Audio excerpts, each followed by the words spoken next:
తదుపరి కుంభరాశి. ఈ రాశి వారి యొక్క గ్రహస్థితులు శని బలము అధికంగా ఉన్నప్పటికీ ఏ అంశాల మీద అంటే మీరు సిస్టమేటిక్గా ఉంటేనే శని భగవానుడు అనుకూలంగా ఉండే అవకాశం కనబడుతోంది.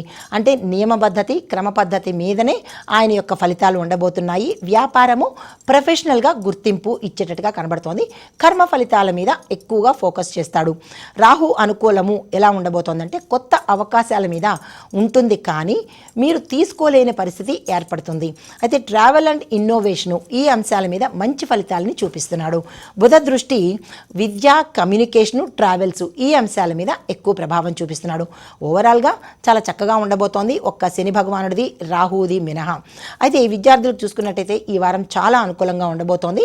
బుధ బలము ఎక్కువగా ఉండడం మూలంగా మీరు ఏ రంగాన్ని ఎంచుకుంటారో ఆ రంగాన్ని ప్రణాళికాబద్ధంగా మీరు ఒక ప్లాన్ ప్రకారం వెళ్ళినట్టయితే కనుక సక్సెస్ సాధించే అవకాశాలు ఉంటుంది. ఉద్యోగస్తులకు చూసుకున్నట్టయితే కనుక గత కొంతకాలంగా మీరు వేచి ఉన్నటువంటి ప్రొఫెషన్లోకి వెళ్ళే అవకాశాలు కనబడుతోంది. కొంతమంది వేరే ప్రొఫెషన్లోకి మారవచ్చు, అంటే ఉద్యోగం మానేసి బిజినెస్లో కానీ ఉద్యోగం మానేసి ఇతరత్ర వ్యవసాయంలో కానీ వెళ్ళవలసిన స్థితి ఏర్పడే అవకాశాలు గోచరిస్తున్నాయి. అయితే వ్యాపారస్తులకు చూసుకున్నట్టయితే కనుక టెక్, ఫైనాన్షియల్, ఈ కామర్స్ ఈ బిజినెస్లు మంచి లాభంగా ఉండే అవకాశం ఉంది. అయితే కాంట్రాక్ట్స్ చేసేటప్పుడు లేదా డీల్స్ చేసేటప్పుడు ఒప్పందాలు కుదుర్చుకునేటప్పుడు 1-2 సార్లు చెక్ చేసుకుని జాగ్రత్తగా ముందుకు వెళ్ళే ప్రయత్నం చేసుకోండి. చేతి వృత్తుల వాళ్ళకి చూసుకున్నట్టయితే కనుక ఈ వారం అంతా చాలా అద్భుతంగా ఉండబోతోంది. రుణ సహాయం అందుతుంది. కొత్త క్లయింట్స్ కూడా పెరిగే అవకాశం కనబడుతోంది. డాక్టర్లకు చూసుకున్నట్టయితే కనుక ఈ వారం అద్భుతంగా ఉండబోతోంది. అయితే కొన్ని ప్రొఫెషన్లో ఉండే డాక్టర్స్కి కొంత ఇబ్బందికరమైన వాతావరణం ఉండేందుకు అవకాశం ఉంది, జాగ్రత్తలు తీసుకోండి. లాయర్లకు చూసుకున్నట్టయితే కనుక మీరు చేపట్టిన ఈ వారంలో ఏ కేసు అయినా సక్సెస్ కొట్టే తీరేందుకు అవకాశాలు కనబడుతోంది. అయితే డాక్యుమెంట్స్ చేసేటప్పుడు కొద్దిగా ఆలస్యం అవుతాయి, తీర్పు విషయంలో ఆలస్యం అవుతాయి, ఓర్పు సహనము పాటించండి. అయితే ఐటీ టెక్నికల్ చూసినట్టయితే కనుక ప్రాజెక్ట్స్, డేటా, సెక్యూరిటీ, కోడ్ ఈ అంశాలలో మంచి ఫలితాలు పొందుతారు. నైట్ షిఫ్ట్ చేసేవాళ్ళు కొద్దిగా జాగ్రత్తలు తీసుకునే ప్రయత్నం చేయండి. కళాకారులు, మీడియా ఈ రంగంలో ఉన్నవాళ్ళు క్రియేటివ్, స్క్రీన్, ఆన్లైన్ ఫేము ఎక్కువగా వచ్చే అవకాశం కనబడుతోంది. మీరు ఎనర్జీ మీద మీ యొక్క గోల్స్ మీద ఫోకస్ చేసినట్టయితే కనుక సక్సెస్ కొట్టే అవకాశం కనబడుతోంది. మీరు అనుకున్న రీతిలో ఈ వారంలో ఎదిగేందుకు చాలా ఛాన్సెస్ కనబడుతుంది. సోషల్ మీడియా కావచ్చు, టీవీ మీడియా కావచ్చు, సినిమా రంగం కావచ్చు, ఎందులో ఉన్న కళాకారులకు ఈ వారం చాలా చక్కగా ఉండబోతోంది. కాకపోతే కాన్సన్ట్రేషన్ అండ్ ఫోకస్ మీ పరం కాబట్టి. అయితే రాజకీయ నాయకులకు చూసుకున్నట్టయితే కనుక మీడియా, పబ్లిక్ ఇమేజు చాలా చక్కగా ఉండబోతోంది.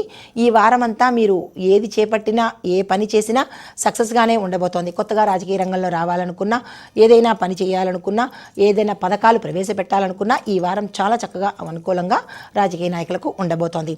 కాంట్రాక్ట్ దారులకు చూసుకున్నట్టయితే కనుక హౌసింగ్, ఇండస్ట్రియల్ ప్రాజెక్ట్స్ మంచి లాభాన్ని తెచ్చిపెడతాయి, ఆ దిశగా ప్రయత్నం చేసుకోండి. వ్యవసాయదారులకు చూసుకున్నట్టయితే కనుక పశు పోషణ అత్యంత లాభదాయకంగా ఉండబోతోంది, దాన్ని మెరుగుపరిచే ప్రయత్నం చేసుకోండి. రియల్ ఎస్టేట్ రంగంలో ఉన్న వాళ్లకు ఈ వారం మొదట్లో కొంత డల్గా ఉన్నప్పటికీ చివరగా వచ్చేటప్పటికి అంటే 5, 6, 7 తారీఖుల్లోకి వచ్చేటప్పటికి మీ యొక్క బిజినెస్ ఊపందుకునే అవకాశం కనబడుతోంది.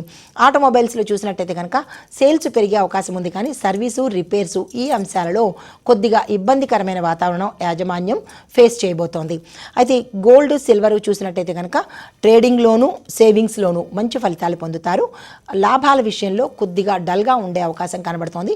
పెట్టుబడులు లాంగ్ టర్మ్కి ప్లాన్ చేసుకునే ప్రయత్నం చేసుకోండి. మీకు చెప్పదగినటువంటి పరిహారము శనివారం రోజు, గురువారం రోజు నువ్వులను, పసుపును, అంటే శనివారం రోజు నువ్వులు, గురువారం రోజు పసుపుని దానంగా ఇచ్చుకున్నట్టయితే మంచి ఫలితాలు పొందుతారు. మీకు చెప్పదగినటువంటి మంత్రాలు ఓం శం శనేశ్వరాయ నమః అనే మంత్రం శనివారం రోజు, ఓం బూం బుధాయ నమః అనే మంత్రము బుధవారం రోజు కనుక చదువుకున్నట్టయితే సానుకూలమైన ఫలితాలు